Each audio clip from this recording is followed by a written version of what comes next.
এই dinner organ করতে পারবেন 1850 টাকা স্কোয়ার ফিট। এরকম আপনারা যদি মনিটর ক্যাবিনেট করতে চান বাংলাদেশের প্রত্যেকটা জেলা থানা থেকে কিন্তু আমাদের কাছ থেকে করিয়ে নিতে পারবেন। তারপরে হচ্ছে 6 মিলি গর্জন প্লাই, তার পুরো বডিটা 18 মিলি গর্জন প্লাই।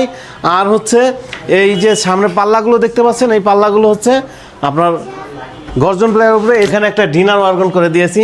এই ডিনার অর্গান করতে পারবেন 1850 টাকা স্কোয়ার ফিট। আমরা এই মিডলে হচ্ছে ওভেন রাখার জন্য একটা গ্যাপ রেখে দিয়েছি। এখানে বেভেল গ্লাস লাগিয়ে দিয়েছি, যেটা ডায়মন্ড কাটিং, দেখতে খুবই সুন্দর এবং চমৎকার। এখানে দেখতে পাচ্ছেন খুবই লম্বা আকারে আমরা হচ্ছে পাল্লাটা দিয়েছি, আর মাঝখানে হচ্ছে 10 mm গ্লাস দিয়েছি। এখন উপরে লাইট দিয়েছি, টোটাল অ্যাক্সেসরিজ কিন্তু দেখা যাচ্ছে। আর এটা হাইড্রোলিক কবজা লাগিয়ে দিয়েছি, দেখতে পাচ্ছেন এই হাইড্রোলিক কবজা।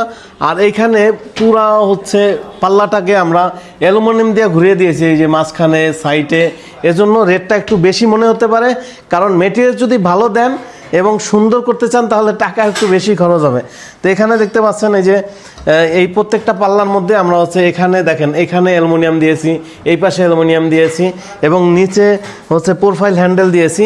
এজন্য খরচটা একটু বেশি প্রিয় দর্শক। তো আপনারা এই কাজগুলো বাংলাদেশের প্রত্যেকটা জেলা থানা থেকে করতে পারবেন। এই যে এরকম যে দেখেন কাচের যে মালামালগুলো রেখেছে খুব সুন্দরভাবে, হ্যাঁ, এই কাচের মালামালগুলো আপনারা এরকম রাখতে পারবেন আপনাদের। এবং এই যে পুরো পাল্লাটা লম্বা দেওয়ার কারণে এবং দেখেন অনেকে আবার ছোট পাল্লা করে, ছোট থেকে লম্বা পাল্লা দেখতে ভালো, কারণ এই অ্যাক্সেসরিজগুলো সব কিছু স্পষ্ট দেখা যাচ্ছে। আমরা নিচে পাল্লা করে দিয়েছি, এখানে ডয়ার করে দিয়েছি, দেখতে পাচ্ছেন প্রিয় দর্শক। এখানে 3টা ডয়ার করে দিয়েছি, আর এখানে 4টা পাল্লা করে দিয়েছি, দেখতে পাচ্ছেন। বড় গ্যাপ করে দিয়েছি, এখানে আপনাদের প্রয়োজনীয় জিনিসপত্র রাখতে পারবেন। তো সিলিং ডিজাইনটা যেখানে যতটুকু বোর্ড লাগিয়েছি ততটুকুর মাপ, ফাঁকা জায়গার মাপ নিব না। 330 টাকা পার স্কোয়ার ফিট, রং লাইট সহ। লাইট পাবেন ওসাকা কোম্পানির 1 বছর গ্যারান্টি, আর লিখিত 40 বছর গ্যারান্টি থাকবে। কোনো ফাটল নিবে না, ঘুনে ধরবে না এবং আগুনে পুড়বে না, এটা ফায়ার প্রুফ।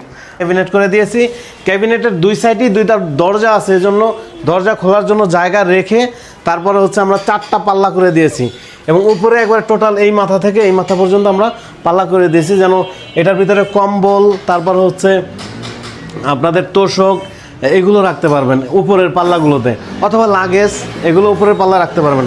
আর এই পাল্লাগুলোতে হচ্ছে কাপড় চোপড়গুলো সুন্দর করে সাজিয়ে রাখার জন্য এটা হচ্ছে এজিন দিয়েছি। আর এখানে হচ্ছে এসএস কবজা লাগিয়ে দিয়েছি, যেটা অটো চলে যাবে, হাইড্রোলিক কবজা। তো প্রিয় দর্শক, অনেকেই বলে যে ভাই এটার মধ্যে কী কী দেন। তো আমরা প্রথমে ওয়াল সাইডে, যেটা ব্যাক সাইডে, আমরা হচ্ছে 3 মিলি পিভিসি বোর্ড দিয়ে থাকি। তারপরে হচ্ছে 6 মিলি গর্জন প্লাই, তার পুরো বডিটা 18 মিলি গর্জন প্লাই। আর হচ্ছে এই যে সামনে পাল্লাগুলো দেখতে পাচ্ছেন, এই পাল্লাগুলো হচ্ছে আপনার গর্জন প্লাইয়ের উপরে এসপিএল শিট এবং ব্যাক সাইডে ফর্মিকা পেস্টিং। আর এই যে দেখতে পাচ্ছেন এখানে যে আমাদের কালার করা হয়েছে, মনে হবে যে ডোকো করা হয়েছে, এরকম দেখা যাচ্ছে। তো প্রিয় দর্শক, এই কাজগুলো আমাদের দ্বারা করতে পারবেন বাংলাদেশের প্রত্যেকটা জেলা থানা থেকে।